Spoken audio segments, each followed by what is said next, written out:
pour que ce soit plus vivant et plus intéressant pour vous.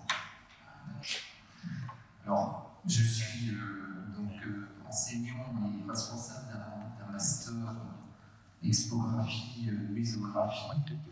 Je suis aussi sociologue de formation. Et donc j'aime bien commencer en posant des questions. Et donc je voulais comme ça vous demander de façon tout à fait anonyme et simplement pour avoir une impression, si vous pouviez simplement me dire si vous êtes allé au musée quand vous étiez à l'école, quand vous étiez enfant. Si vous voulez lever la main, ceux qui sont allés au musée enfant.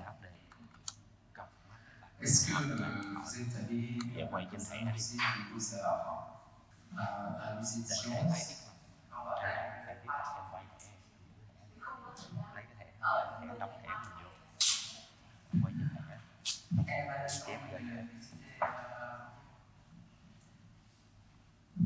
Est-ce que vous avez déjà eu une expérience d'un atelier ou d'un travail dans un musée?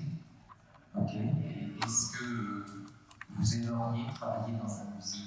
Je ne vois pas beaucoup de mains se lever en fait. D'accord. Donc une personne.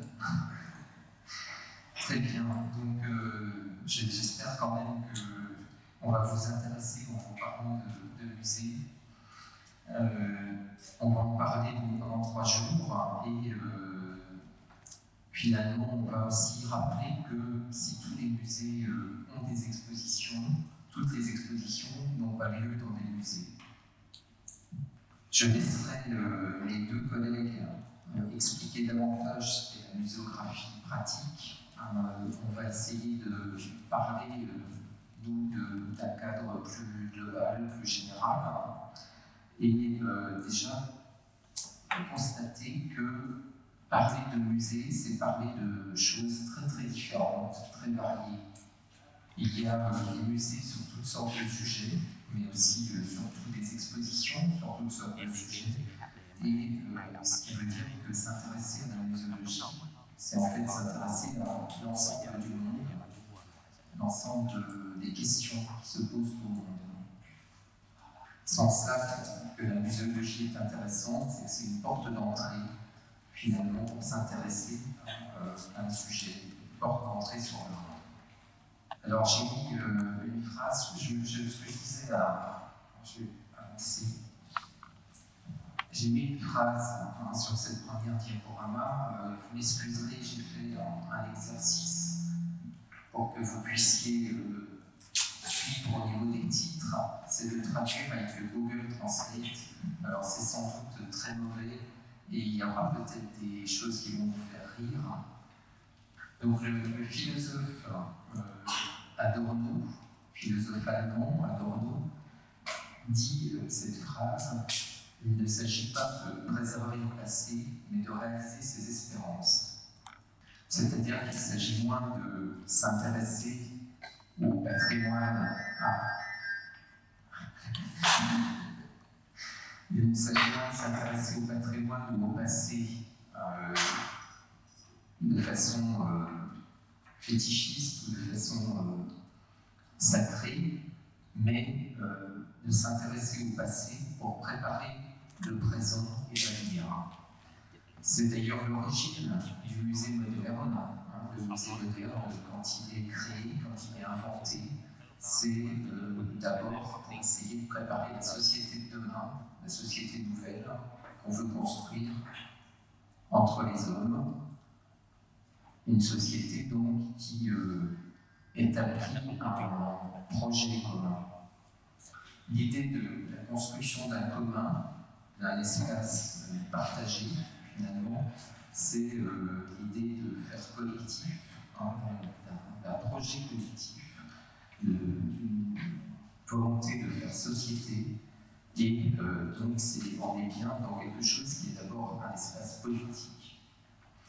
Donc on va évoquer ce matin 3 tableaux, 3 questions. Une première question: d'où venons-nous? Une question: Une seconde question, que faisons-nous? Et une troisième, où allons-nous? On aura plutôt pour mercredi matin. Ces trois questions sont à la fois des questions philosophiques, mais aussi existentielles, mais aussi des questions pleinement politiques. Ces trois questions donc ouvrent sur de vastes autres questions. Et comme je disais, les musées sont de toutes sortes. C'est des musées de beaux-arts, mais c'est aussi des musées qui peuvent être de mathématiques, des musées de la médecine, des musées du sport, des musées de la guerre, des musées des femmes, vous en avez. Il existe même un musée de l'au-delà. Donc, les musées, et encore plus les expositions, ne s'interdisent aucun sujet. Donc toutes les questions sont pertinentes et on peut dire que la muséologie est une synthèse de toutes les disciplines. C'est quelque chose qui est transversal à toutes les disciplines. Le muséologue Stransky, qui est un muséologue tchèque, dit que s'intéresser à la muséologie, c'est s'intéresser à un rapport à la réalité. C'est-à-dire que tout ce qui est finalement du monde de la réalité intéresse la muséologie. Le muséologue Stransky. Stransky, c'est son nom, c'est le nom du muséologue tchèque. S'intéresser, dit-il, à la muséologie, c'est s'intéresser finalement à un rapport à la réalité. Donc toutes les questions sont possibles, encore une fois. C'est un instrument d'éducation, mais quand on dit d'éducation, ça veut dire un instrument d'éveil à la conscience critique. C'est un instrument pour l'émancipation, pour l'éducation, pour s'éveiller à ce qu'on appelle la conscience critique, le fait.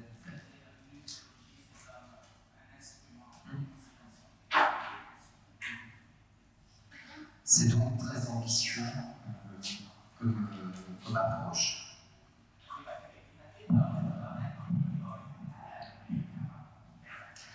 Alors, d'où venons-nous? Où allons-nous? Que faisons-nous? Ces trois questions, on peut aussi les décliner pour chaque établissement, chaque musée. Dans chaque établissement, on écrit un projet d'établissement, ce qu'on appelle en France un projet scientifique et culturel. Et donc ces trois questions peuvent nous permettre de construire un propos, mais aussi de réfléchir à l'utilité sociale du musée. À quelle utilité le musée a dans son territoire? Quel service il rend à la communauté? Finalement, quelle est sa raison d'être? Alors, il y aura peut-être un petit peu moins d'écho. Non, on a quand même. Donc, ces trois questions, finalement, on les retrouve aussi dans des projets d'établissement. On parlera peut-être du musée des Confluences, du musée de l'Homme, qui avait pris ces trois questions explicitement pour écrire le programme d'exposition. Ça suppose, à chaque fois qu'on réfléchit à un musée, de regarder comment il s'inscrit dans son territoire, c'est-à-dire quel est finalement le territoire historique, le territoire géographique, le territoire sociologique, le territoire politique ou institutionnel et le territoire symbolique dans lequel le musée se déploie. On pourra ajouter des dimensions sociales et des dimensions environnementales. Và chúng ta có thể thêm vào đó những cái vấn đề liên quan đến xã hội và vấn đề liên quan đến môi trường. Et tous ces éléments sont essentiels pour définir le projet d'établissement, le projet du musée, et pour établir la gouvernance du musée. Alors, je vous propose de commencer par une définition un peu longue, mais c'est la définition qui a été votée par l'ICOM récemment pour définir ce que c'est que le musée. Donc l'ICOM, la définition qui a été votée en printemps 2022, dit: le musée est une institution permanente à but non lucratif et au service de la société, qui se consacre à la recherche, la collecte, la conservation, l'interprétation et l'exposition du patrimoine matériel et immatériel. Ouvert au public, accessible et inclusif, il encourage la diversité et la durabilité. Les musées opèrent et communiquent de manière éthique et professionnelle avec la participation de diverses communautés. Ils offrent à leur public des expériences variées d'éducation, de divertissement, de réflexion et de partage des connaissances. Donc je vous disais que c'était une définition adoptée en 2022. Il y en a eu beaucoup d'autres. Il y a tout un ensemble de définitions qui ont été adoptées depuis 50 ans. Ce qui veut dire que c'est une négociation internationale pour sous-peser les mots, pour sous-peser l'importance de tel ou tel mot. Et tous les pays donc, sont représentés pour définir ensemble. Ce qui veut dire aussi que le musée change, qu'il évolue, qu'il s'adapte aux besoins de son temps, de la société de son temps. On pourrait faire une histoire des définitions, des conflits autour de ces définitions, et voir pourquoi certains pays mettent plus en avant certaines notions que d'autres. Le monde francophone, par exemple, est très attaché au caractère non lucratif du musée. On défend l'idée dans la définition que le musée est un service public, non rentable, et qu'il est, d'une certaine manière, là pour répondre à des besoins des populations. Le musée est certes un luxe, c'est quelque chose qui n'est pas nécessaire ou indispensable a priori pour vivre, mais c'est un luxe nécessaire pour l'épanouissement des individus. Alors les fonctions de recherche, de collecte, de conservation, d'exposition sont des fonctions anciennes qui ont toujours défini le musée.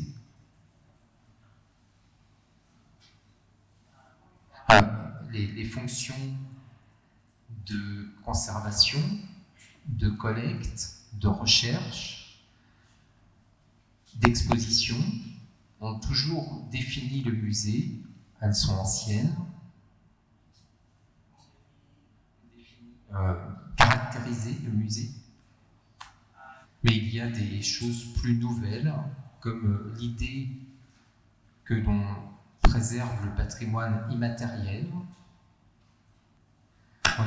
On a aussi une notion nouvelle qui est l'idée d'inclusivité, c'est-à-dire de faire en sorte que le musée soit ouvert à tous les publics, quelle que soit leur catégorie sociale, leur origine sociale. On met en avant les notions de diversité et les communautés pour dire que ces lieux doivent être finalement intégrer l'ensemble des populations et sont à destination de l'ensemble des populations. On met en avant le terme d'éducation, qui est un terme ancien, qui veut dire que le musée est là pour amener les populations vers l'appropriation, vers quelque chose qui leur permette d'avoir de nouvelles connaissances, mais aussi de pouvoir se révéler, se construire en tant que citoyen dans la société.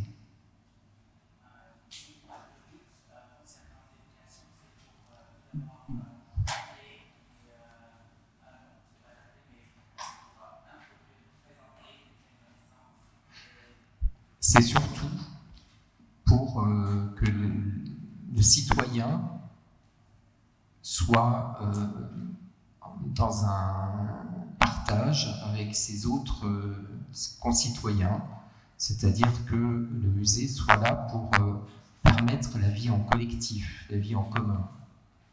On a ajouté récemment la question du divertissement, comme vous le voyez, et c'est une notion nouvelle qui peut faire polémique, mais qui montre aussi l'évolution du musée vers un lieu qui peut être un lieu de loisir. Mais on peut aussi s'interroger sur les mots qui ne figurent pas ou qui ont disparu. Hein, le musée, c'est un lieu d'éducation, mais ça peut être aussi un lieu de propagande. Il y a un terme qui a disparu, c'était le terme d'animation. Terme d'animation qui permettait de montrer aussi plutôt le rôle agissant et ce qu'on faisait ensemble au jeu. Et il y a un terme qui a changé, qui est intéressant, c'est qu'on ne parle plus de diffusion de connaissances, mais de partage de connaissances. C'est une évolution intéressante dans la définition, puisqu'elle veut dire que le partage, il est davantage réciproque, alors que la diffusion est plutôt quelque chose de descendant. On pourra regretter, mais peut-être que l'évolution à venir de la définition nous amènera aussi des notions comme celle de création ou de créativité qui ne figurent pas, alors que c'est quelque chose qui est de plus en plus important dans le travail avec les publics, de les mettre dans des situations de créativité.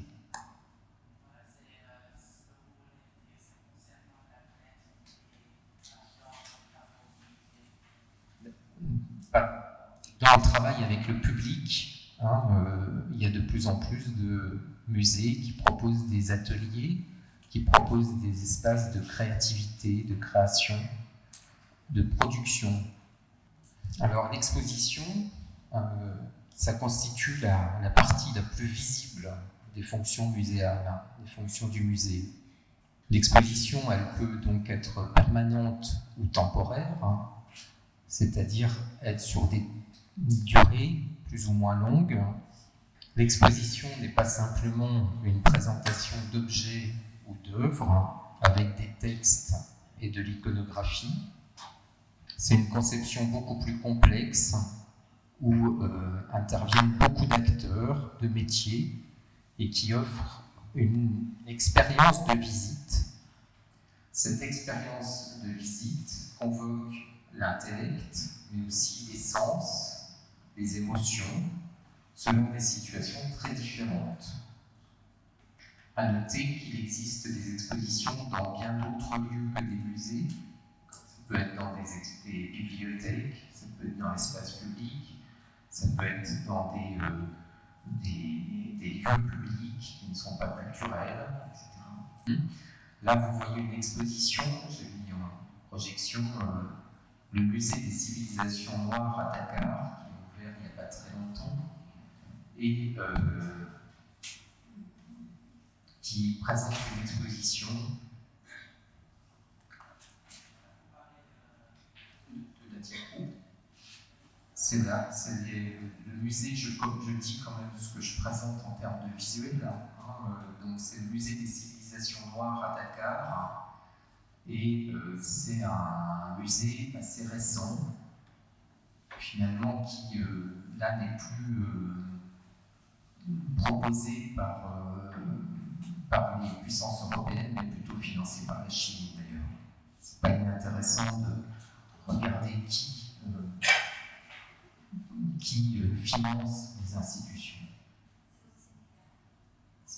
Oui, au Sénégal. L'exposition, donc, c'est un dispositif, un agencement de choses, d'expos, d'objets en situation de signifier et de communiquer du sens. L'exposition convoque des objets, des œuvres, des documents, de l'iconographie, des maquettes, mais aussi ça peut être des reproductions, des mises en situation, des projections, des odeurs, tout s'exprime ça s'exprime aussi par des matériaux, par des couleurs, par des mises en ambiance.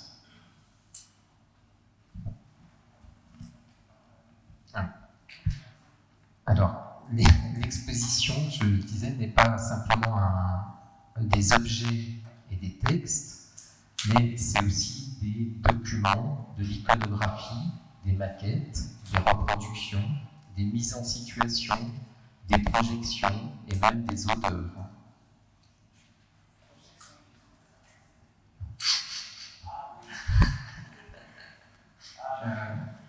Et des projections, des vidéos. Ça s'exprime aussi par le choix des matériaux, par les couleurs des matériaux, par les mises en ambiance. C'est une composition donc de tous ces éléments, une organisation qui cherche à produire des effets de sens. L'exposition se déploie dans un espace en 3 dimensions. C'est une scène, comme un théâtre, mais le visiteur est sur la scène, contrairement au théâtre. Il se déplace et éprouve physiquement l'exposition.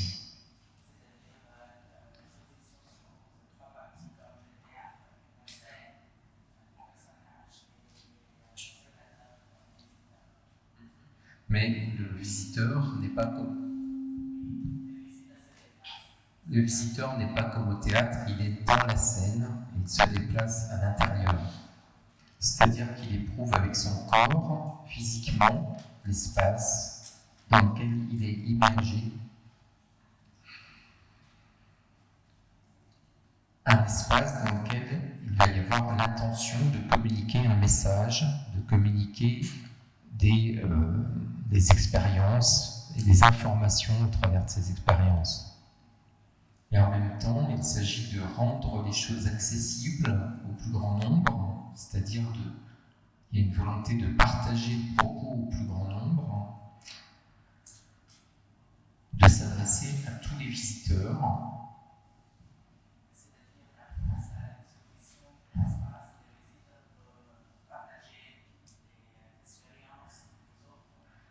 C'est-à-dire que quel que soit le visiteur que l'on reçoit, quel que soit son niveau d'études, quelle que soit son histoire, ses expériences antérieures, le propos doit pouvoir être compris, assimilé par le visiteur.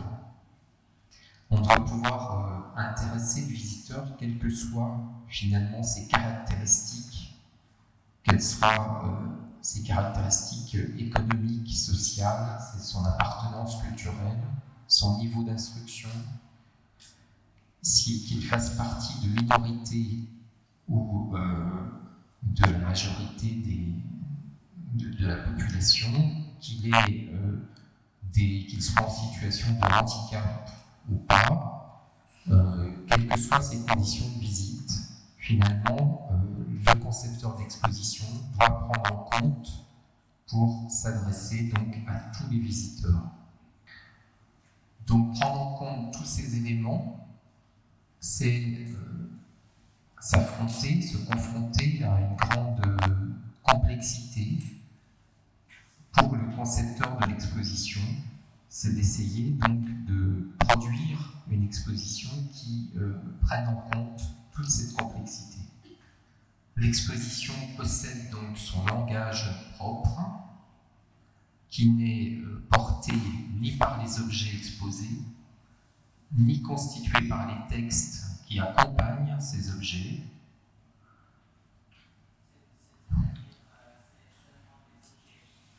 L'exposition ne se réduit pas aux objets ou aux textes. L'exposition possède son langage propre qui va au-delà des objets et des textes. C'est l'association d'éléments verbaux, mais aussi non verbaux, c'est-à-dire des textes, des commentaires sonores, mais aussi des éléments non verbaux qui peuvent être visuels, auditifs, olfactifs, tactiles, voire gustatifs. Aucun élément n'est signifiant à lui seul, ne suffit à lui seul. c'est l'agencement, la combinaison de tous les éléments et l'environnement dans lequel on les dispose qui deviennent porteurs de sens. En cela, on peut dire que l'exposition est plus que la somme de ses parties. En fait, si vous avez un objet plus un objet plus un objet, ça ne fait pas une exposition. La somme ne fait pas l'exposition. On peut dire qu'en exposition, 1 plus 1 ne fait pas 2, mais 1 plus 1 fait 3. Ainsi, l'exposition peut rendre visible ce qui est invisible, peut rendre visible ce qui est absent ou lointain dans le temps et dans l'espace. L'exposition permet au visiteur de se faire une représentation mentale d'une réalité. Je ne sais pas si...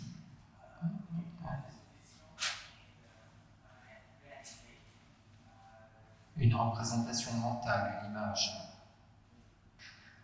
On peut se représenter une époque, un lieu, une personne, un phénomène, un usage, à laquelle l'exposition renvoie. Il s'agit donc d'une construction et non d'une réalité. Pour ça, l'exposition, c'est toujours une fiction, une mise en fiction. Plusieurs niveaux de sens sont imbriqués, plusieurs niveaux de sens finalement sont juxtaposés, et chacun va puiser une interprétation, faire une lecture singulière en allant chercher un niveau de lecture, une interprétation spécifique. Chaque visiteur a sa propre interprétation avec une lecture qui va lui être spécifique en allant décrypter du sens, là où un autre visiteur va décrypter un autre sens. Chaque visiteur a ses propres explications à travers la visite au musée. Et vous venez de parler de décrypter, Va lire, on va lire, on va traduire ce qui est dans l'espace d'exposition avec ses propres références, et on va comprendre des choses différentes selon chaque visiteur. Donc chaque visiteur dispose d'une interprétation différente de ce que le concepteur de l'exposition a fait, a voulu dire. C'est pour ça que l'on dit souvent que finalement le visiteur finit l'exposition. C'est par sa visite que l'exposition est achevée, se finit. L'artiste Marcel Duchamp disait c'est le regardeur qui fait le tableau, pour dire que c'était le regardeur qui, finalement, par son interprétation, finissait l'œuvre, finissait le tableau. C'est pareil donc dans l'exposition, c'est le visiteur qui finit l'exposition par son interprétation. Une autre spécificité, c'est que c'est moins la nature de l'objet que le rôle qui lui est assigné qui importe dans une exposition. C'est moins la nature de l'objet, c'est pas l'objet en soi qui importe que finalement ce qu'il va porter comme sens et comme fonction qui importe dans l'exposition.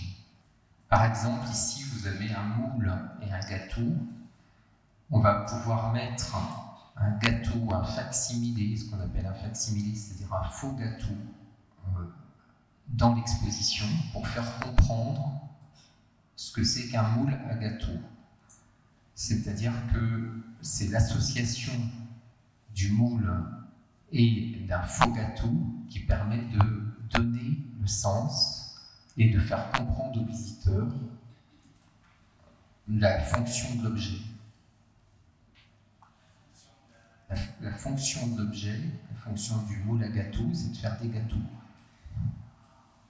On pourra par exemple mettre un piège et un renard naturalisé pour faire comprendre ce que c'est qu'un piège, un renard.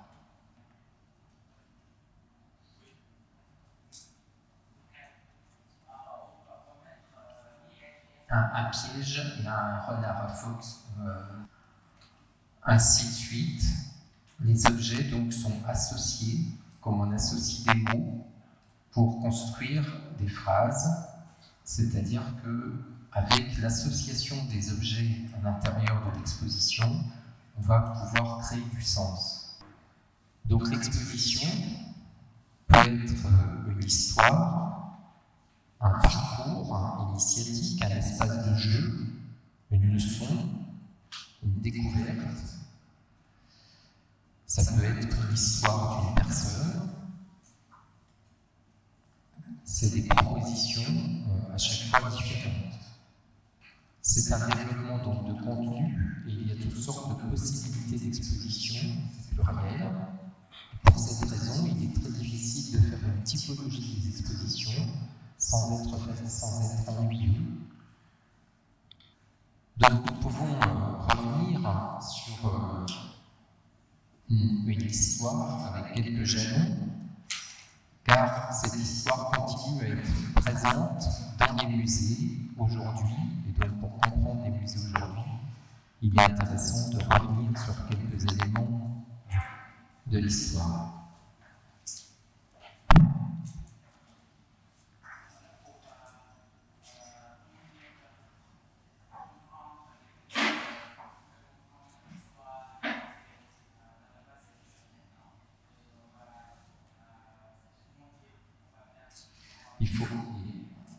Il est intéressant de revenir sur l'histoire du musée pour comprendre ce qu'il est aujourd'hui. On a d'abord eu des musées qui étaient remplis avec beaucoup d'objets. C'est ce qu'on a appelé la muséologie d'objets, qui s'inscrit donc dans une conception du musée, mais aussi une conception de la science. Donc on remarque sur cette photo le type de mise en exposition où il s'agit de tout mettre, on occupe tout l'espace et on remplit tous les espaces de la salle d'exposition. C'est typique de la muséologie du XIXe siècle. C'est le discours implicite qui est porté, le discours sous-jacent. C'est celui de la richesse, de l'abondance des collections, mais c'est aussi la volonté de vouloir compiler, amalgamer, multiplier les objets pour pouvoir les comparer, les étudier, les ordonner. Et donc ce type d'exposition s'adresse avant tout aux apprentis savants, aux artistes. C'est vrai dans tous les types de collections. Cette muséologie d'objets se caractérise donc par l'accumulation. L'accumulation, c'est-à-dire qu'on ajoute. Donc la cible de ce type de musée, 19e siècle, c'est de former des savants, de former des élèves à la science. Et c'est pour ça d'ailleurs que beaucoup de ces musées sont liés à des universités. Ces musées souvent sont liés au XIXe siècle à des universités. La puissance finalement aussi de ces musées vient du fait qu'ils ont beaucoup d'objets et que l'accumulation de ces objets est spectaculaire. C'est une forme de mise en exposition qui est encore très présente dans les petits musées ou dans des musées qui justement sont fiers d'avoir des collections très très riches et de tout présenter. Donc on va accumuler des objets en les classant, en les hiérarchisant, en les organisant, en les triant, en les nommant. Cette muséologie accompagne le développement de la science, l'organisation de la science, pour essayer de développer les connaissances scientifiques. Cette accumulation,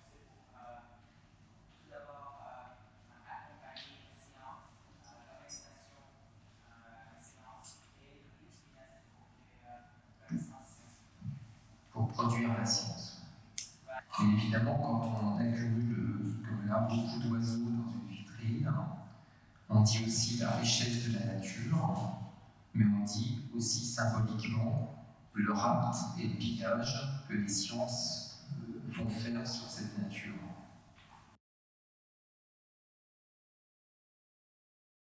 Science pour essayer de développer les connaissances scientifiques.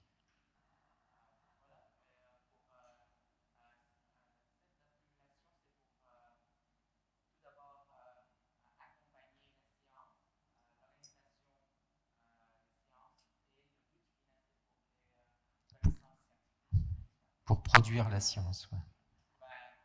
Mais évidemment, quand on accumule, comme là, beaucoup d'oiseaux dans une vitrine, on dit aussi la richesse de la nature, mais on dit aussi symboliquement le rapt et le pillage que les sciences vont faire sur cette nature.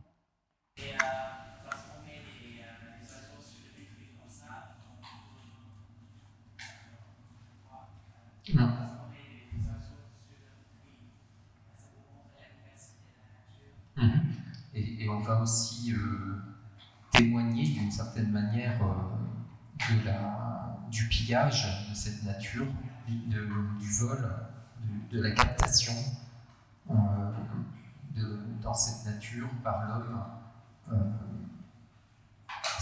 La classification qui va être mise en place va permettre de produire la science, mais elle n'est pas aussi sans parti pris, elle n'est pas sans idéologie.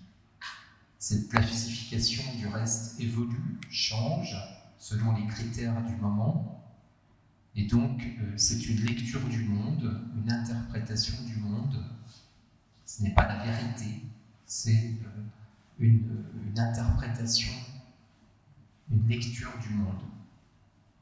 C'est-à-dire la classification montre l'idéologie. Oui, la classification fait des choix, c'est-à-dire que quand on classifie, on trie, on fait des choix, et ces choix, c'est des choix qui sont des partis pris, qui sont des options, des lectures particulières, qui sont en prise aussi avec les idéologies du moment. C'est une lecture du monde, et en fait, toute mise en exposition est une interprétation et une lecture du monde. Ce n'est pas la vérité, c'est simplement une vérité à un moment donné, à un instant T. Par exemple, dans cette muséologie du XIXe siècle, en Occident, on a fait une lecture du monde qui était une lecture où on séparait nature et culture, ce qui aujourd'hui devient problématique. Aujourd'hui, on a une lecture qui serait différente et on remettrait en question cette séparation entre nature et culture. Donc c'est le découpage que l'on réalise, le fait de nommer le réel, qui contribue à le construire, qui contribue à le faire exister comme réalité, et donc comme construction sociale, à le faire apparaître à nos yeux comme tel.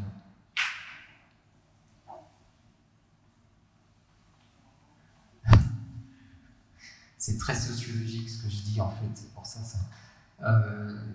C'est le découpage, c'est le fait de nommer les choses de telle et telle manière qui fait qu'on fait apparaître une réalité, mais qui est une réalité qui n'est pas la vérité, mais qui est une lecture particulière du monde à un moment donné.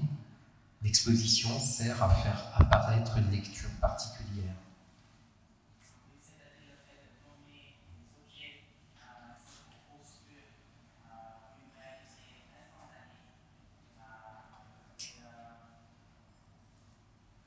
instantanée. L'exposition n'est pas en soi l'expression d'une vérité, elle est l'expression d'une lecture du monde, d'une interprétation que l'homme se fait du monde à un moment donné. En fait, toute exposition est une mise en discours, Et ce qui veut dire que d'autres discours peuvent être possibles, peuvent être mis en place. Il n'y a pas un discours, mais il y a une variété, une multiplicité de discours possibles. L'exposition n'est qu'un discours parmi d'autres. D'autres concepteurs pourraient avoir d'autres discours.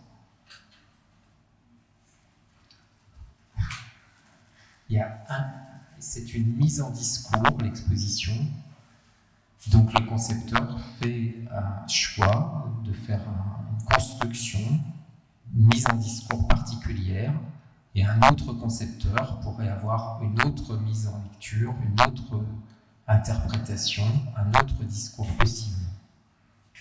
Donc ce classement que l'on fait sur les collections de sciences naturelles, on va les faire aussi sur d'autres collections, d'autres types de collections. En fait, toutes les collections vont être triées, classées, organisées, ordonnées, hiérarchisées et vont donner lieu à des mises en discours.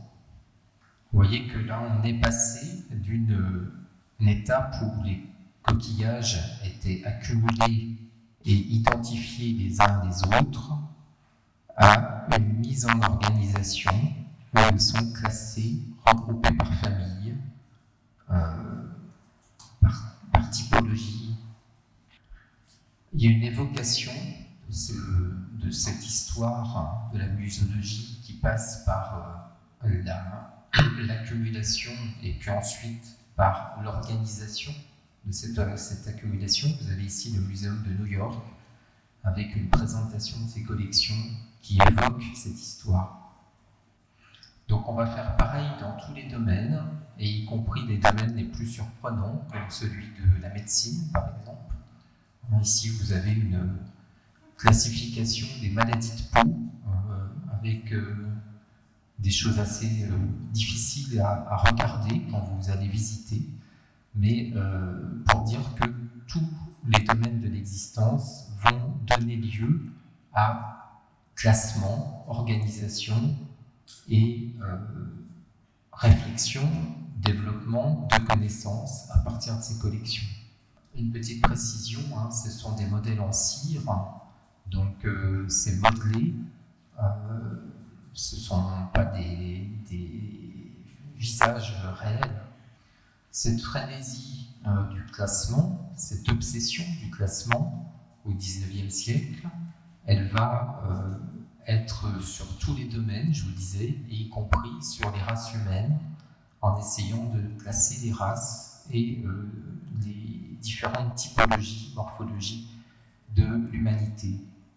C'était donc un instrument aussi du colonialisme et un outil, on va dire,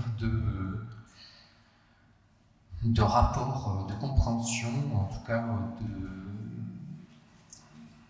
de compréhension de l'autre, oui, ou de non-compréhension de l'autre.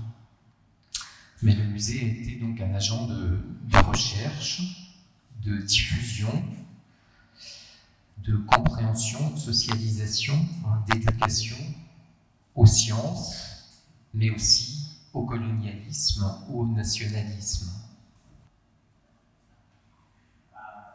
C'est pas non seulement de recherche, de faire la recherche, mais aussi pour... C'est un outil qui va permettre la recherche, mais qui va permettre aussi de conditionner les esprits ou d'être un outil de propagande pour le colonialisme. On peut donc toujours avoir une lecture critique de ce qu'on nous présente au musée. C'est pas la vérité, mais c'est un discours produit à un moment donné sur le réel, mais qui peut toujours être mis en critique, qui peut être discuté. Ces collections, d'ailleurs, et ces présentations, parfois, posent problème aujourd'hui, puisque on ne sait pas forcément quoi en faire, ou en tout cas, on se pose la question de comment décolonialiser les musées ou les expositions. La question aujourd'hui qui se pose est de savoir comment on va relire cette histoire et comment décolonialiser le musée ou ces collections, ou cet héritage, cette histoire-là. Ces présentations qui étaient considérées comme des vérités au XIXe siècle, aujourd'hui elles sont présentées avec un regard critique, une mise à distance, pour essayer de rendre compte de cette histoire, mais en la mettant évidemment à distance. Ici, vous avez la vision de ces collections dans les présentations du Musée de l'Homme à Paris aujourd'hui. On peut donc se poser la question aussi sur les idéologies que le musée d'aujourd'hui porte sans s'en rendre compte, car il est naïf de croire en l'objectivité de la science et du musée. On peut se poser la question des idéologies, des idées qui, comme le colonialisme au XIXe siècle, mais sont portées aujourd'hui par le musée aujourd'hui, contemporain, et quels sont les partis pris, les idéologies que le musée porte sans s'en rendre compte aujourd'hui. Car il serait naïf de croire en l'objectivité de la science ou du musée. Produire le musée devrait donc impliquer de toujours s'interroger sur sa pratique et sur les discours que l'on porte, qui sont parfois des discours que l'on porte malgré soi, mais qui s'expriment au travers de l'exposition, par exemple. Avant d'attaquer la deuxième partie, ce qui va succéder à la muséologie d'objets, je vous propose de faire une petite pause de manière à ce que nos traducteurs puissent reprendre. C'est une installation de Christine Polleland, donc le musée d'une ancienne centrale électrique.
Mais évidemment, il n'y a pas que dans l'art contemporain, il y a aussi dans d'autres musées où on va avoir des mises en expérience du visiteur. Ici, c'est à la Philharmonie des enfants, le musée de la musique à Paris. Il s'agit de comprendre en le vivant physiquement, avec son corps, le principe des instruments avant, le principe physique de comment fonctionne un instrument de musique. On pourrait donner beaucoup d'exemples, et notamment dans ce qu'on appelle les musées de société, les musées qui parlent de différents sujets. Ici, un exemple d'un simulateur de vol dans un hélicoptère. Donc, on a même des expositions, comme ici à la Cité des Sciences, où il n'y a aucun objet non plus, mais où on a un grand plateau de jeu, une sorte de jeu vidéo dans lequel vous êtes immergé. Il s'agit d'une exposition sur les épidémies, et le visiteur est amené à interagir avec d'autres visiteurs pour avoir des stratégies en termes de prévention de l'épidémie, en allant chercher, en se déplaçant dans l'exposition, et ce faisant, en allant chercher des médicaments, de l'eau, en échangeant des choses avec d'autres visiteurs. Il y a donc une pastille au sol qui vous est attribuée et vous vous déplacez avec cette pastille pour aller chercher et interagir avec les autres visiteurs.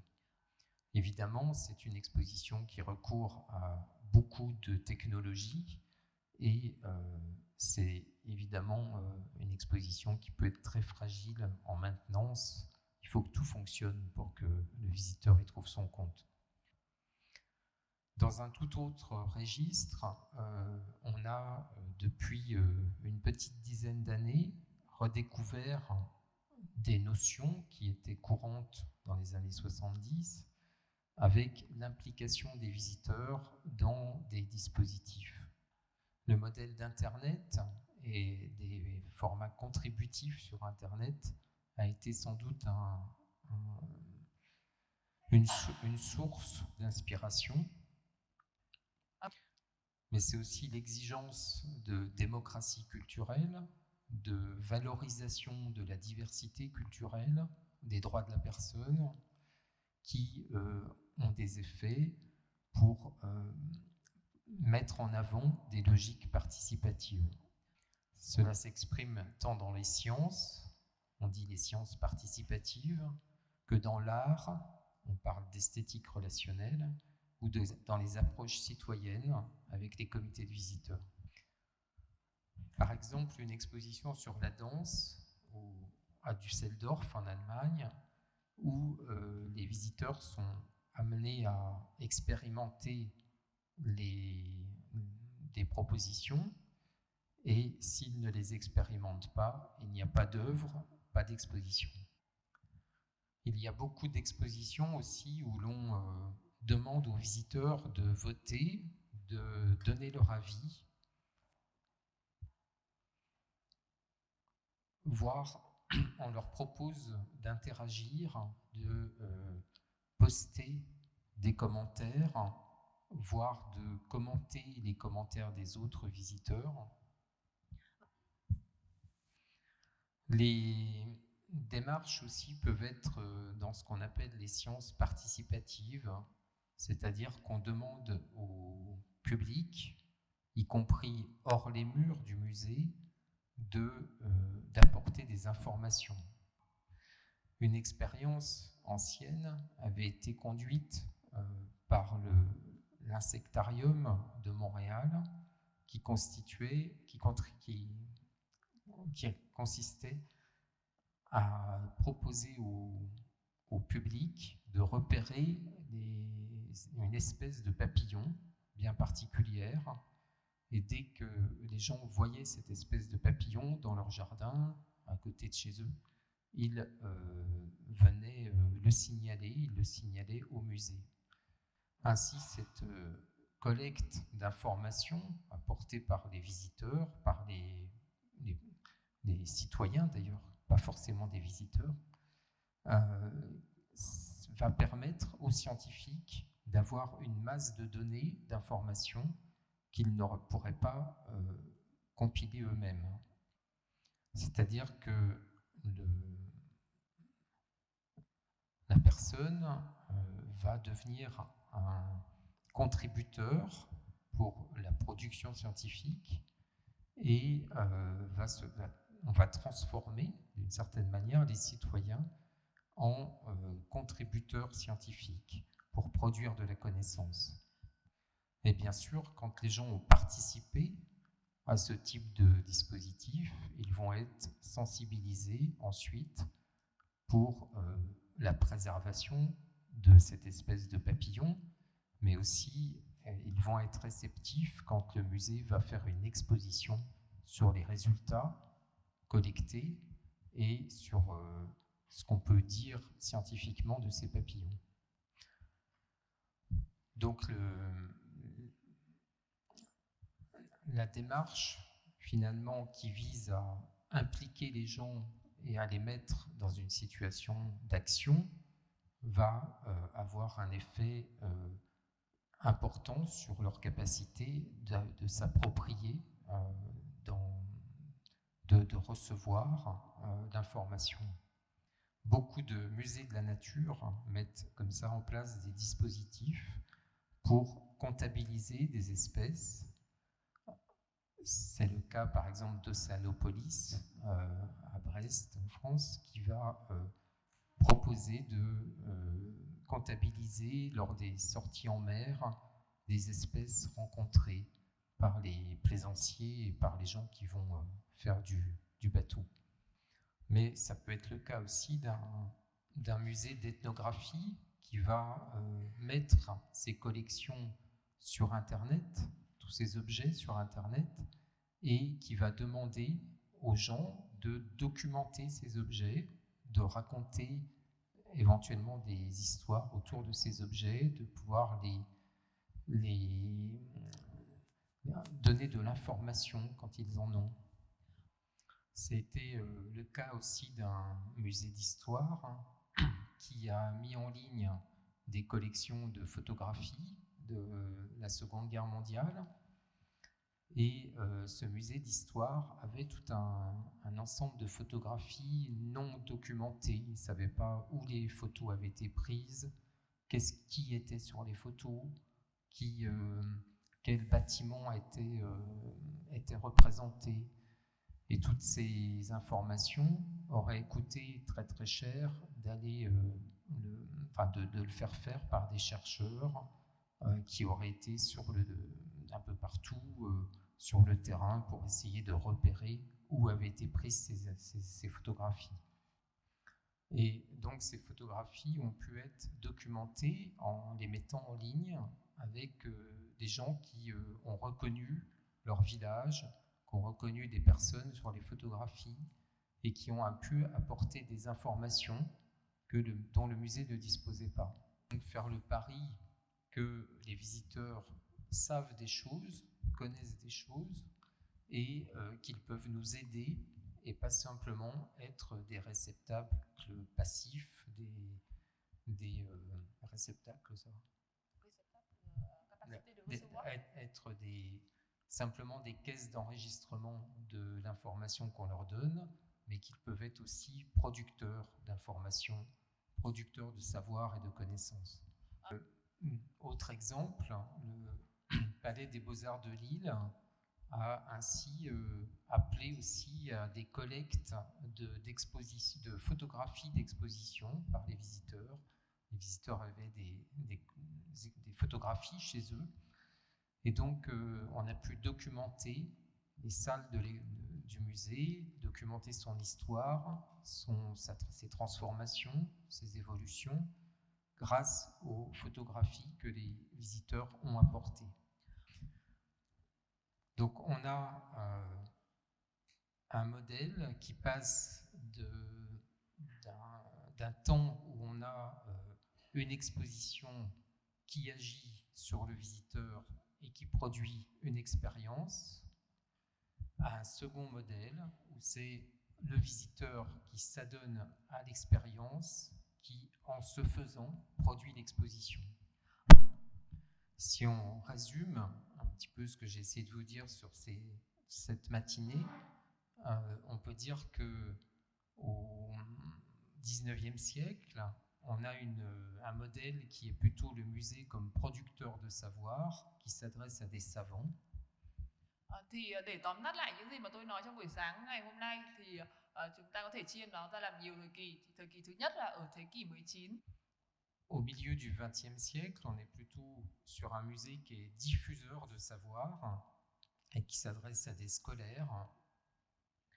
Et aujourd'hui, on est plutôt sur, avec le multiculturalisme, avec les échanges et le partage des cultures, on est plutôt sur un musée qui est dans un débat des savoirs, débatteur de savoir, un musée qui s'adresse davantage aux citoyens. Finalement, on avait un musée laboratoire qui étudiait les collections dans une vision plutôt d'éducation, mais aussi dans une vision de recherche et de transmission.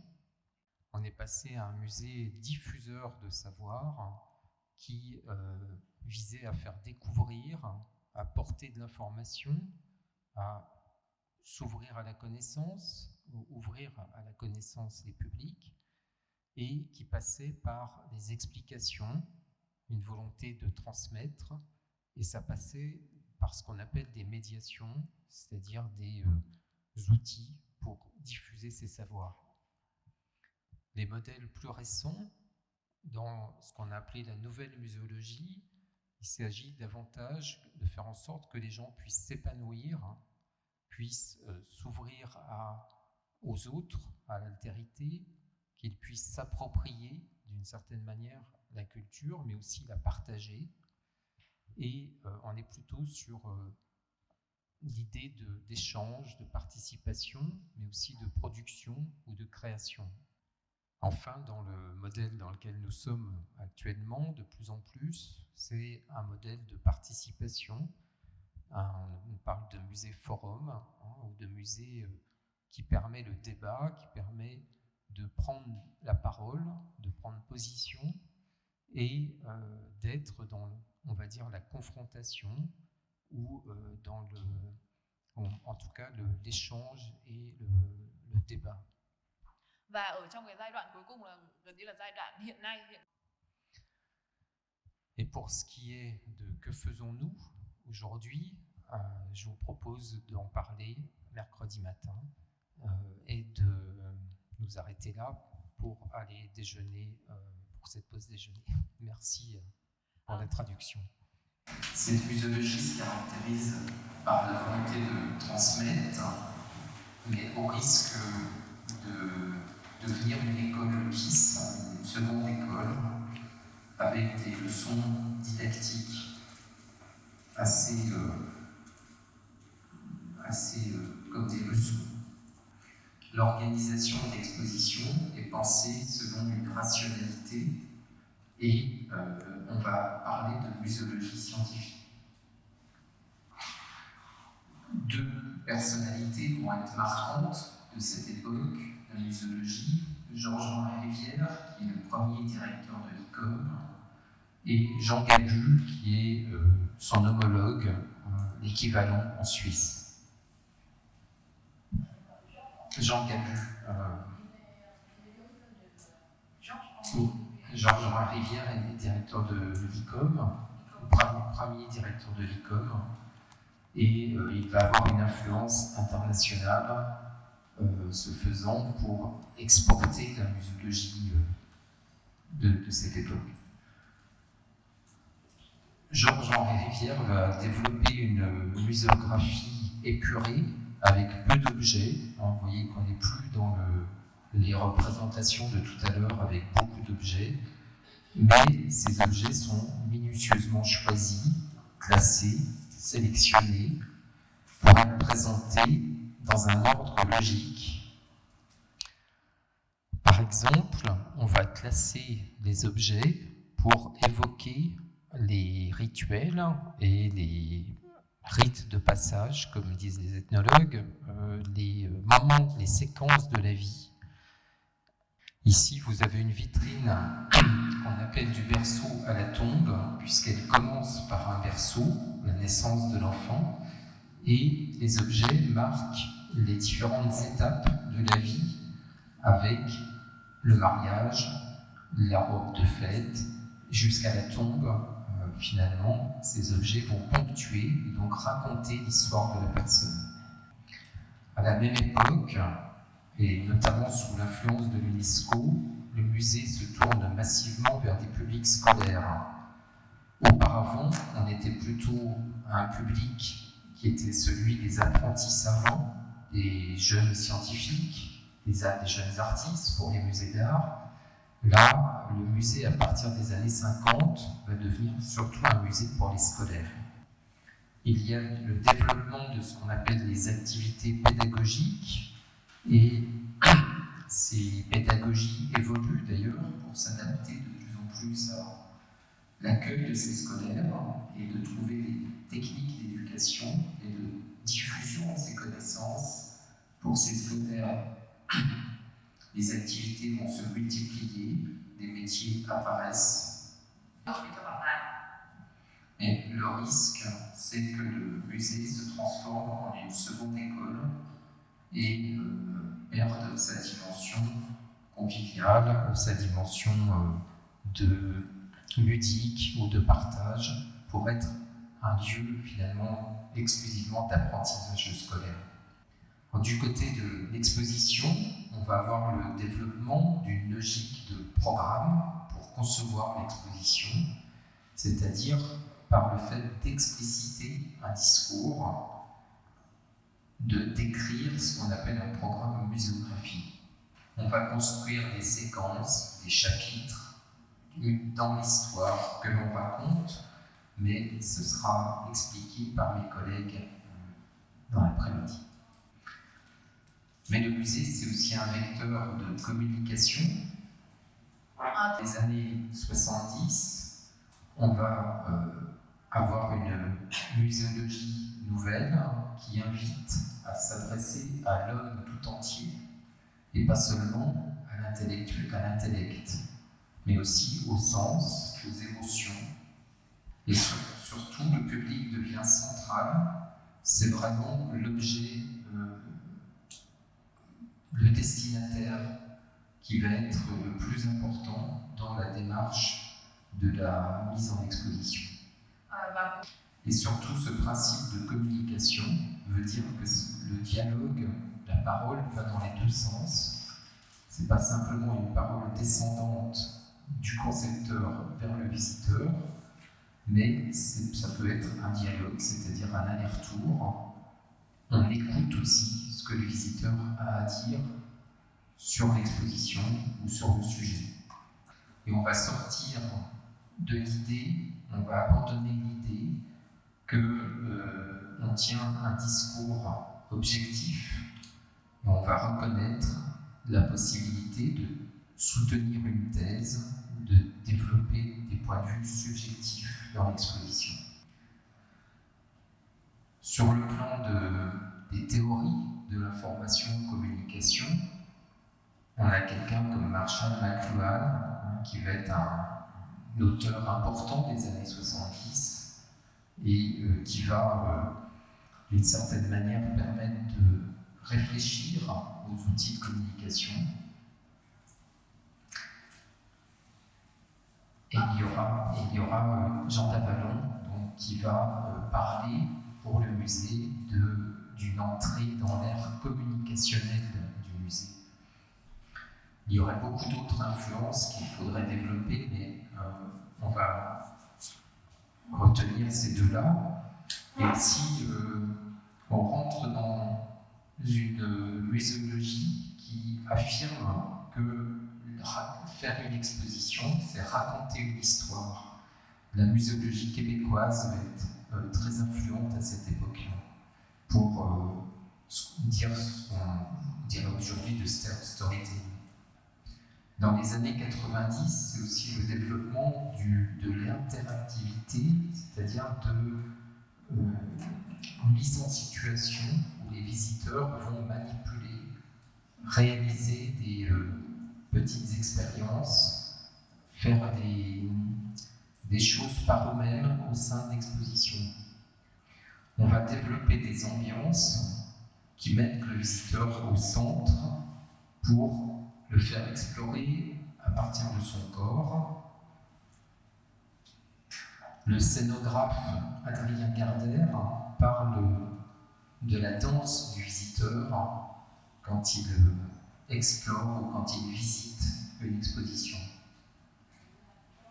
La danse du visiteur, danser. L'idée aussi de faire des mises en scène pour parler directement au visiteur, à sa compréhension immédiate, pour induire chez lui des représentations. Ces mises en scène avec des scénettes reconstituées, c'est quelque chose d'ancien qui existe depuis le 19e siècle et qui vient jusqu'à nous aujourd'hui. Finalement, les nouvelles technologies, avec l'image virtuelle, créent des images mentales. On est dans la même tradition. Mais l'ambiance peut aussi émaner de l'architecture et d'une scénographie globale. Ici, je vous ai mis une photo d'un musée, la piscine à Roubaix. Donc, c'est dans une ancienne piscine. On a gardé le bassin. Et pour rendre compte de cette ambiance de piscine, à des moments réguliers, il y a une bande sonore qui se déclenche avec les bruits de l'ancienne piscine où les enfants jouaient dans les bassins. Et donc vous regardez, vous visitez les œuvres, les sculptures, mais tout en ayant l'impression d'être dans une ambiance de piscine. Et c'est cette confrontation entre ces deux expériences qui sont radicalement différentes qui va créer le caractère unique de cette visite dans ce lieu particulier. Mais ça peut être aussi la façon dont on accroche les œuvres, dont on les dispose les unes par rapport aux autres, qui va créer une ambiance particulière et une émotion chez le visiteur. Mais il peut même y avoir une exposition où il n'y a rien de matériel, mais que de l'immatériel. Ici, c'est une exposition pour témoigner de la perte de la biodiversité à travers des captations sonores dans la nature sur un temps long et montrer la dégradation, la perte de biodiversité, c'est-à-dire que vous écoutez le son en fait de cette nature qui est de plus en plus pauvre. C'est le résultat de recherche d'un artiste, musicien, scientifique américain qui a capté des sons dans la nature pendant 40 ans et il a réalisé 5000 heures d'enregistrement de plus de 15 000 espèces d'animaux et c'est le point de départ de l'exposition du Grand Orchestre des Animaux. Mais ça peut être aussi d'avoir que des images projetées. Ici, on est dans une installation immersive, l'exposition de Shanghai en 2010, les expositions universelles, où vous avez de l'image et une scénographie de cette image projetée dans un très grand espace. Le visiteur se promène, il promène donc avec son corps dans ces images, immergé dans ces images. Và khi mà người ta bước vào cái không gian này thì gần như là khán giả biến thành một phần của cái không gian và họ dạo chơi ở xung quanh những cái hình ảnh trình chiếu đó. C'est le cas d'un lieu très couru à Paris en ce moment, l'Atelier des Lumières, où vous promenez dans les œuvres de Klimt ici, qui sont projetées dans des très grands formats, très grandes dimensions. Le troisième chapitre, on va dire, qui est plus contemporaine, c'est l'exposition qui va se centrer sur la personne et qui propose finalement des expériences, des immersions, ou plus récemment des co-constructions avec le visiteur. Alors il y a une tradition dans les musées techniques, les musées liés à l'artisanat, c'est la démonstration. Un animateur va faire une démonstration de comment, ici par exemple, on fabrique un chapeau Mais ça peut être aussi sur des métiers à tisser, comment on tisse, ou comment on fait du travail du cuir, ou du travail du papier, et ça passe au travers de démonstrations. C'était également une tradition dans les musées de sciences. Le Palais de la Découverte à Paris, par exemple, présentait des animations où on voyait la science et des démonstrations scientifiques. Un élément qui va être marquant dans les années 2000, c'est le concept d'expérience. On va dire qu'il faut faire vivre une expérience aux visiteurs. Mais ça ne se limite pas au musée. Finalement, un essayiste comme Jeremy Rifkin, c'est un essayiste américain, va dire que c'est finalement un nouveau stade du capitalisme, c'est de proposer de la mise en expérience. Jeremy Rifkin, c'est un essayiste, enfin sociologue si tu veux, et la scénographie va se développer beaucoup à partir de cette mise en expérience du visiteur. Finalement, on va parfois se rapprocher des logiques du spectacle vivant, voire du parc d'attractions. Les expériences vont être souvent nombreuses dans les propositions pour les enfants. Ici, vous voyez une fausse vache et on apprend à traire le lait aux enfants. Les mises en situation du visiteur pour le faire agir, réagir, pour le faire faire, pour le faire construire, c'est quelque chose qui est central dans les expositions pour enfants.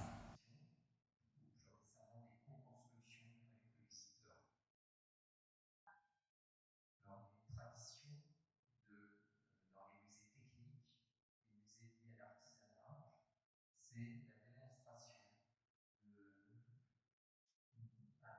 un animateur va faire une démonstration de comment, ici par exemple, on fabrique un chapeau, mais ça peut être aussi sur des métiers à tisser, comment on tisse, ou comment on fait du travail du cuir, ou du travail du papier, et ça passe au travers de C'était également une tradition dans les musées de sciences.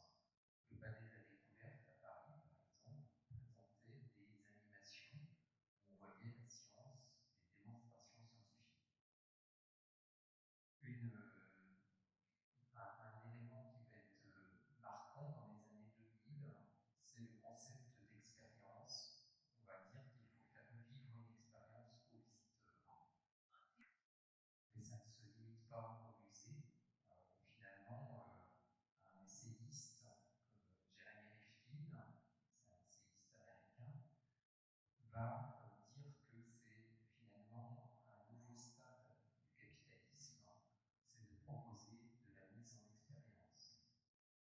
Jeremy Rifkin, c'est un essayiste, enfin sociologue si tu veux.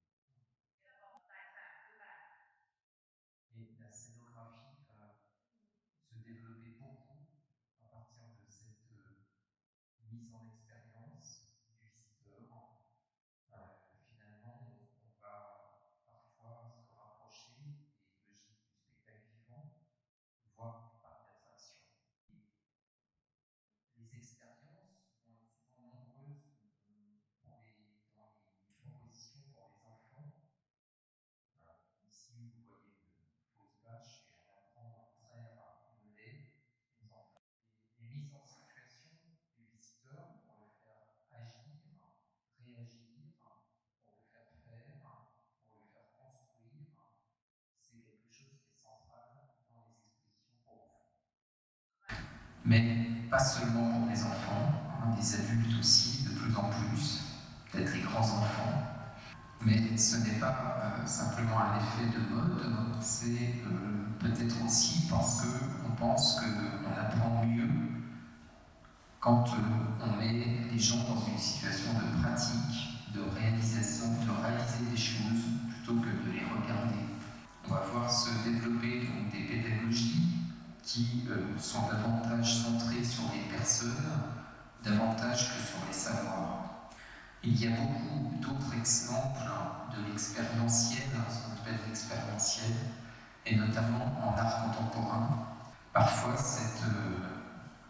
cette expérience est proche du parc d'attraction quand elle n'a pas aucun sens.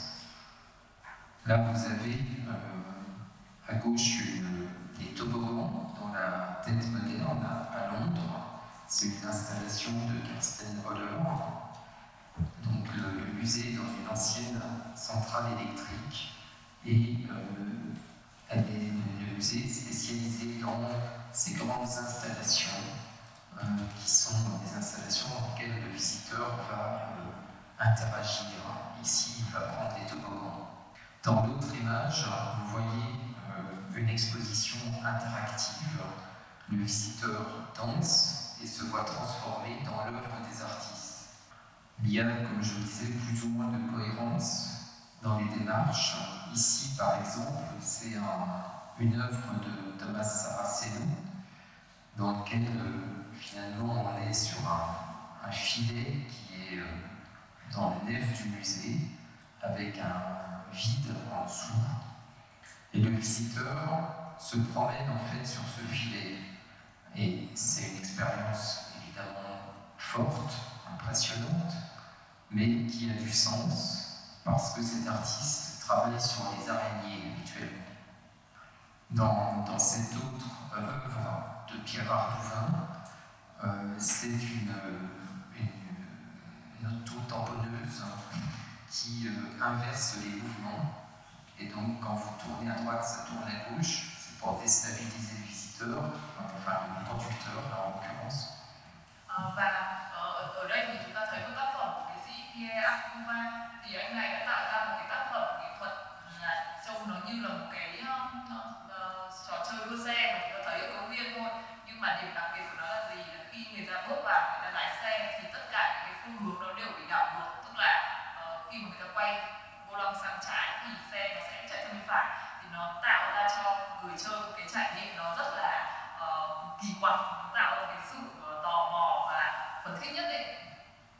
Alors cette œuvre, toute seule dans un musée d'art contemporain, elle peut être amusante, mais on peut voir plus de sens si par exemple on inscrit cette œuvre à l'intérieur d'une exposition qui réfléchit au mouvement, au geste ou à la coordination entre les mouvements.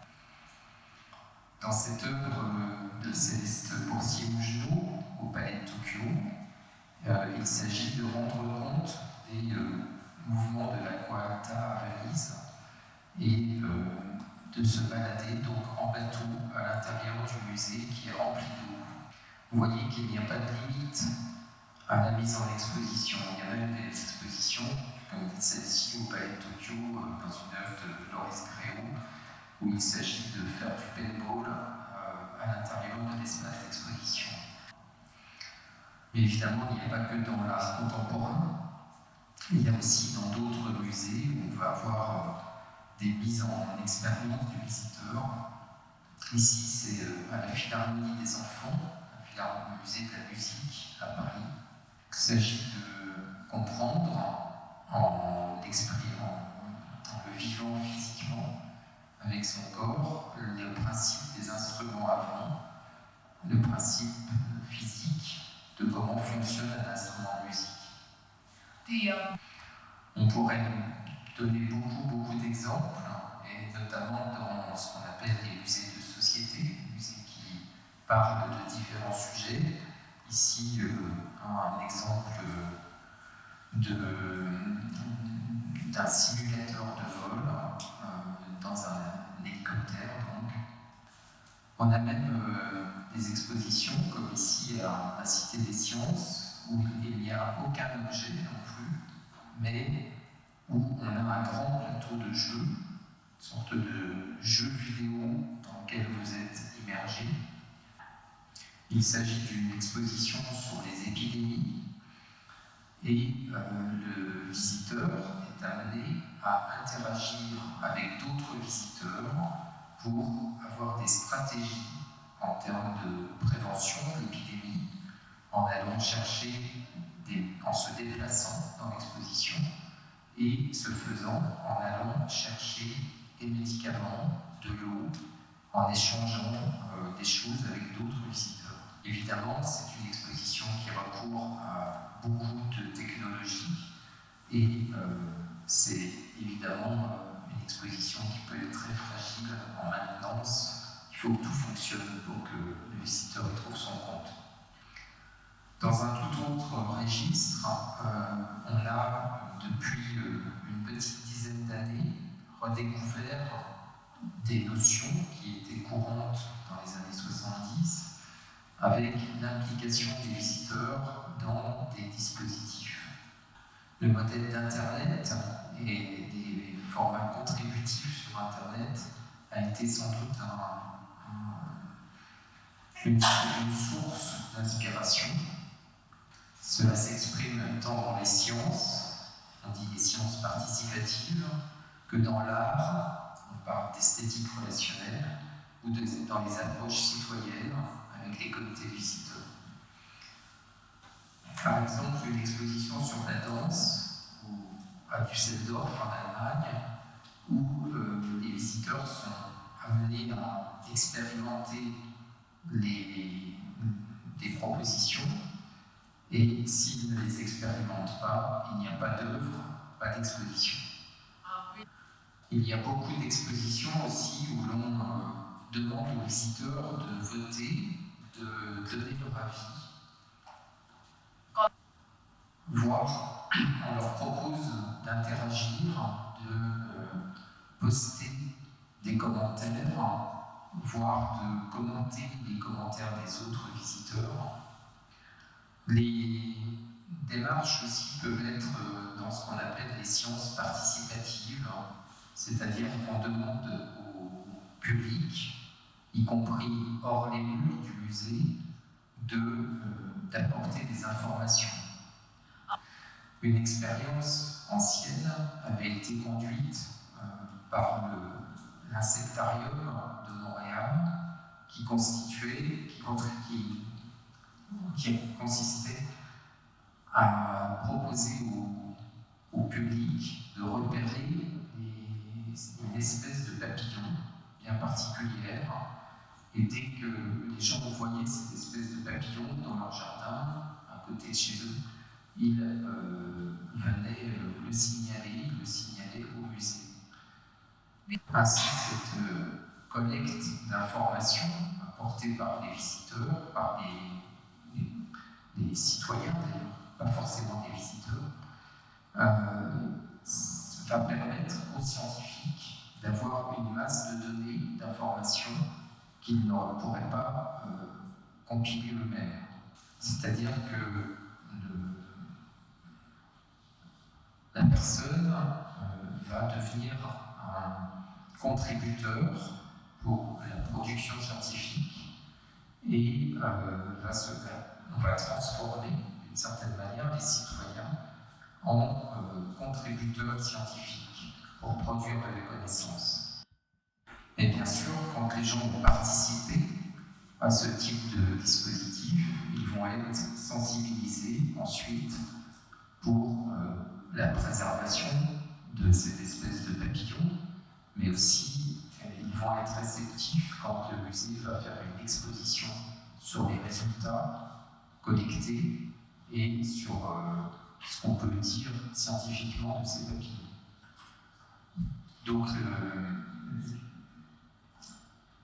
la démarche finalement qui vise à impliquer les gens et à les mettre dans une situation d'action va avoir un effet important sur leur capacité de s'approprier,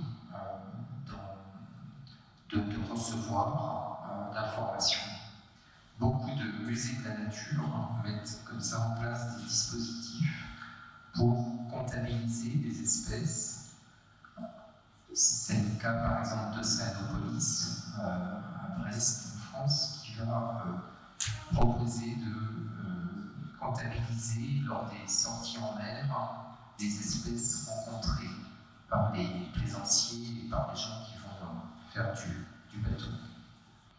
Mais ça peut être le cas aussi d'un musée d'ethnographie qui va mettre ses collections sur Internet, tous ces objets sur Internet, et qui va demander aux gens de documenter ces objets, de raconter éventuellement des histoires autour de ces objets, de pouvoir les donner de l'information quand ils en ont.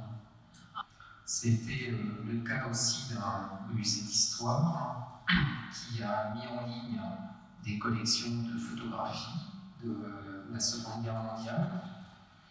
Et ce musée d'histoire avait tout un ensemble de photographies non documentées. Il ne savait pas où les photos avaient été prises, qui était sur les photos, quel bâtiment a été représenté.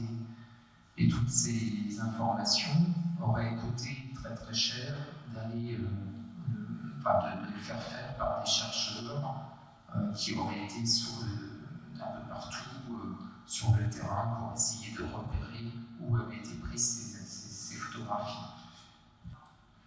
Et donc ces photographies ont pu être documentées en les mettant en ligne avec des gens qui ont reconnu leur village, qui ont reconnu les personnes sur les photographies et qui ont pu apporter des informations dont le musée ne disposait pas. Donc faire le pari que les visiteurs savent des choses, connaissent des choses et qu'ils peuvent nous aider et pas simplement être des réceptacles passifs, des réceptacles être simplement des caisses d'enregistrement de l'information qu'on leur donne, mais qui peuvent être aussi producteurs d'informations, producteurs de savoir et de connaissances. Autre exemple, le Palais des Beaux-Arts de Lille a ainsi appelé aussi des collectes de photographies d'exposition par les visiteurs. Les visiteurs avaient des photographies chez eux. Et donc, on a pu documenter les salles du musée, documenter son histoire, ses transformations, ses évolutions, grâce aux photographies que les visiteurs ont apportées. Donc, on a un modèle qui passe d'un temps où on a une exposition qui agit sur le visiteur et qui produit une expérience, à un second modèle, c'est le visiteur qui s'adonne à l'expérience, qui, en se faisant, produit l'exposition. Si on résume un petit peu ce que j'ai essayé de vous dire sur cette matinée, on peut dire qu'au XIXe siècle, on a un modèle qui est plutôt le musée comme producteur de savoir, qui s'adresse à des savants. Au milieu du XXe siècle, on est plutôt sur un musée qui est diffuseur de savoir et qui s'adresse à des scolaires. Et aujourd'hui, on est plutôt avec le multiculturalisme, avec les échanges et le partage des cultures. On est plutôt sur un musée qui est dans un débat des savoirs, débatteur de savoir, un musée qui s'adresse davantage aux citoyens. Finalement, on avait un musée laboratoire qui étudiait les collections dans une vision plutôt d'éducation, mais aussi dans une vision de recherche et de transmission. On est passé à un musée diffuseur de savoir qui visait à faire découvrir, à porter de l'information, à s'ouvrir à la connaissance, ou ouvrir à la connaissance des publics, et qui passait par des explications, une volonté de transmettre, et ça passait par ce qu'on appelle des médiations, c'est-à-dire des outils pour diffuser ces savoirs. Les modèles plus récents, dans ce qu'on a appelé la nouvelle muséologie, il s'agit davantage de faire en sorte que les gens puissent s'épanouir, puissent s'ouvrir aux autres, à l'altérité, qu'ils puissent s'approprier d'une certaine manière la culture, mais aussi la partager. Et on est plutôt sur l'idée d'échange, de participation, mais aussi de production ou de création. Enfin, dans le modèle dans lequel nous sommes actuellement, de plus en plus, c'est un modèle de participation. On parle de musée forum, de musée qui permet le débat, qui permet de prendre la parole, de prendre position et d'être dans, on va dire, la confrontation ou en tout cas l'échange et le débat. Et pour ce qui est de que faisons-nous aujourd'hui, je vous propose d'en parler mercredi matin et de nous arrêter là pour aller déjeuner pour cette pause déjeuner. Merci pour l'introduction.